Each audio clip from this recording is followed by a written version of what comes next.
এবার বিস্তারিত। জুলাই গণঅভ্যুত্থানের সময় মানবতা বিরোধী অপরাধের মামলায় শেখ হাসিনার বিরুদ্ধে তদন্ত প্রতিবেদন দাখিলের সময় 2 মাস বাড়িয়ে 24শে জুন ঠিক করেছেন আন্তর্জাতিক অপরাধ ট্রাইব্যুনাল।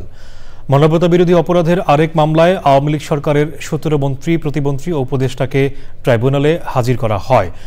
ওই মামলায় তদন্ত প্রতিবেদনের সময় বাড়িয়ে 20শে জুলাই করা হয়েছে। পরাগ আজিমের রিপোর্ট।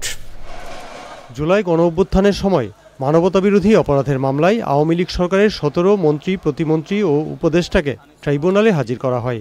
এর মধ্যে উল্লেখযোগ্য ছিলেন আনিসুল হক, আমির হোসেন আমু, ডাক্তার দীপু মনি, শাহজাহান খান, কামরুল ইসলাম, আব্দুর রাজ্জাক, হাসানুল হক ইনু, রাশেদ খান মেনন, জুনাইদ আহমেদ পলক, কামাল আহমেদ মজুমদার, সালমান এফ রহমান ও তৌফিকি ইলাহি চৌধুরী। এই মামলার মোট আসামি সাবেক মন্ত্রী ওবায়দুল কাদের সহ ৪৫ জন।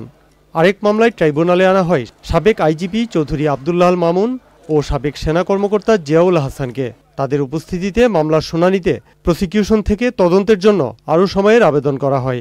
এই 17 জনকে উপস্থিত করার পরে প্রসিকিউশনের পক্ষ থেকে আমরা তদন্তের যে অগ্রগতি সেটার ব্যাপারে একটা রিপোর্ট দিয়েছি এবং জানিয়েছি যে আমাদের আরো 2 মাস সময় দরকার। সেই 2 মাস সময় আদালত মঞ্জুর করেছেন। শেখ হাসিনার বিরুদ্ধে মামলার তদন্তে অগ্রগতির কথাও ট্রাইব্যুনালকে জানায় প্রসিকিউশন। তবে প্রতিবেদন দিতে আরো 2 মাস সময় চাওয়া হয়। আমরা জানিয়েছি আদালতকে যে আমাদের তদন্ত একদম চূড়ান্ত পর্যায়ে আছে, যে কোনো মুহূর্তে এই তদন্ত রিপোর্টটা দাখিল হবে। তারপরেও স্বচ্ছতার স্বার্থে আমরা 2 মাসের সময় আবেদন করেছিলাম, আদালত সেটা মঞ্জুর করেছেন। এই তদন্তটা যে কোনো মুহূর্তে দাখিল হয়ে যাবে, সেটা আগামী সপ্তাহ হতে পারে। 2 হাত পেছনে নিয়ে হাতকড়া পরিয়ে আদালতে আনায় এজলাসে দাঁড়িয়ে ক্ষোভ প্রকাশ করেন কয়েকজন আসামি।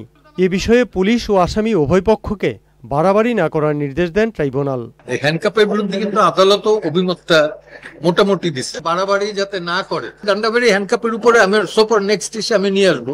হাইকোর্টের একটা অর্ডারও আছে। যদি প্রিজন অথরিটি এবং আইন শৃঙ্খলা রক্ষাকারী বাহিনী মনে করেন যে এই আসামিদের পক্ষ থেকে নিরাপত্তার ঝুঁকি আছে, তারা আনরুলি আচরণ করতে পারেন বা অন্য কোনো সমস্যা তৈরি করতে পারেন, আইন অনুযায়ী ব্যবস্থা গ্রহণ তারা করবেন, এটাই ট্রাইব্যুনাল বলে দিয়েছে। শুনানির পর আসামিদের কারাগারে নিয়ে যাওয়া হয়।